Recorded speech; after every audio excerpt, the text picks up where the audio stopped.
The Caproni Ca.60. Our countdown begins in 1921 on the calm waters of Lake Maggiore in northern Italy, where engineer Gianni Caproni dared to ask a question no rational aviator ever should. What if you just kept adding wings, and then added a few more? The answer to that question became the Caproni Ca.60 Noviplano, a colossal flying boat fitted with not 2, not 4, but an unbelievable 9 wings, stacked in 3 triple-decker sets like a layered wedding cake. Powered by 8 roaring engines and built atop a hull the size of a houseboat, it was designed to carry 100 passengers across the Atlantic in unmatched luxury. But on its second test flight, the giant climbed to about 60 feet, stalled mid-air, and disintegrated across the lake. The age of the 9-winged airliner ended as quickly as it began. The Blohm Voss BV 141. There's one rule every aircraft obeys: stay symmetrical or fall out of the sky. German engineer Richard Vogt didn't care. He looked at that rule, laughed, and built something that looked flat-out broken. Meet the Blohm Voss BV 141, a plane so lopsided it seemed half-finished. The engine and tail boom sat stubbornly on the left. The crew shoved off to the right inside a bulging glass bubble, like a cockpit that had wandered off and gotten lost. It should have wobbled, spun, crashed. Instead, it flew like a dream. That crazy off-center design gave pilots a god-tier panoramic view, perfect for spying behind enemy lines. But the Luftwaffe took one look at this flying Picasso painting, decided it was just too weird for war, and built barely 20 of them. The Northrop XP-79 flying ram. Most fighter planes shoot down their enemies. This one was built to body slam them. The Northrop XP-79 had a much simpler battle plan. Just smash directly into enemy bombers and slice them in half mid-air. Yes, seriously, this wasn't a fighter. It was a flying chainsaw. Its leading edges were reinforced with solid magnesium, turning the entire aircraft into a high-speed airborne guillotine designed to shear off enemy wings and tails like a hot knife through butter. And the pilot? He didn't sit. He didn't stand. He lay flat on his stomach inside the cockpit, ready to slam through G-forces that would knock a normal pilot out cold. It was bold, it was brutal, it was completely insane.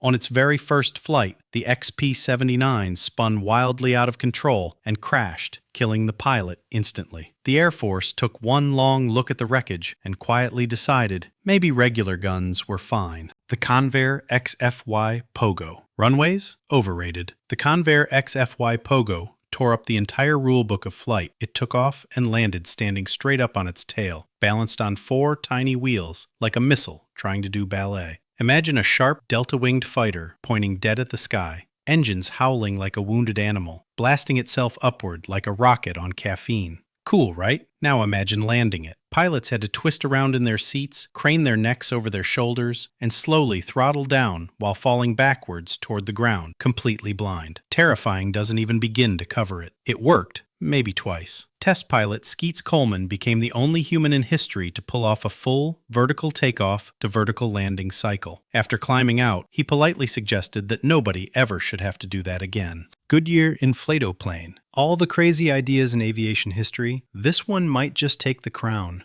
A real, fully inflatable airplane. Not a toy, not a prank. An actual aircraft built by Goodyear, the same company that makes your car tires. The U.S. Army had a wild idea. What if a downed pilot, stranded behind enemy lines, could be airdropped a plane inside a barrel? Unroll it, pump it up like a bouncy castle, pour in some fuel, and boom, fly yourself home. Insane? Absolutely. Did it work? Shockingly, yes. The inflatoplane actually got off the ground, puttering through the sky like a flying air mattress with a death wish. The program reportedly died the moment one Pentagon official asked the one question nobody else dared to. So, who exactly is going to fly a balloon through enemy machine gun fire? Silence. Project canceled. Snecma Coléoptère. While America was busy crashing tail-sitters, France decided to enter the chaos with something even stranger. Meet the Snecma Coléoptère, a flying machine that looked like a missile got stuck inside a giant flying donut and just decided to roll with it. Its name literally means beetle, though calling this thing a beetle is honestly an insult to beetles. Forget normal wings. This bizarre beast had an annular wing, a complete closed ring wrapping all the way around its body like a metal halo. And takeoff? Pure madness. It pointed its nose straight at the sky and blasted off like a rocket. No runway, no shame, no second thoughts.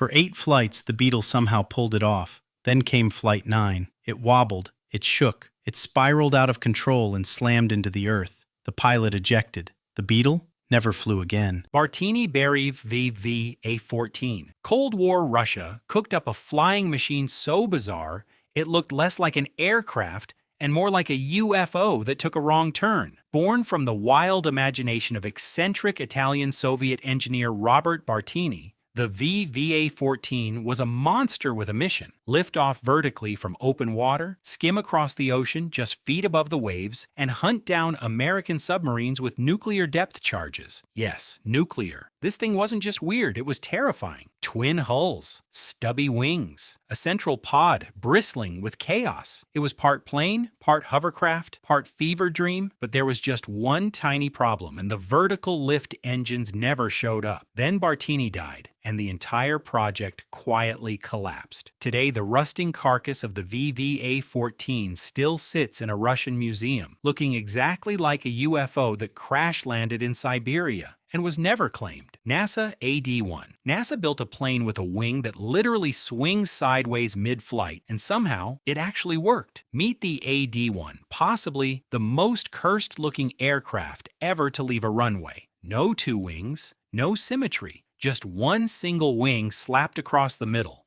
free to pivot a jaw-dropping 60 degrees while flying.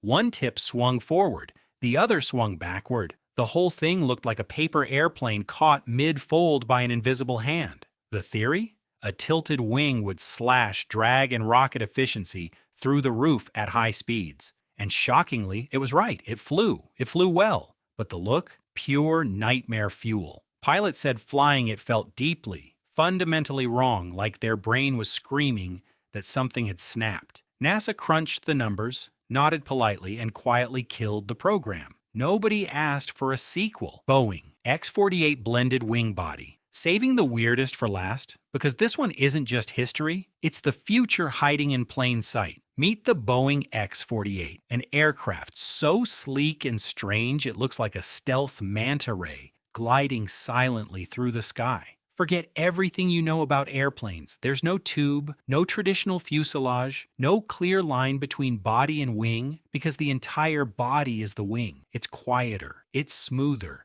it burns way less fuel, and it can haul far more passengers than any old-school tube and wing jet ever dreamed of. Engineers have been chasing this idea for nearly 100 years. With the X-48, Boeing and NASA finally cracked the code and proved this wild design actually works. One day soon, you might walk onto one of its descendants without thinking twice. And on that day, the future of flight will look every bit as gloriously weird as its strangest ancestors.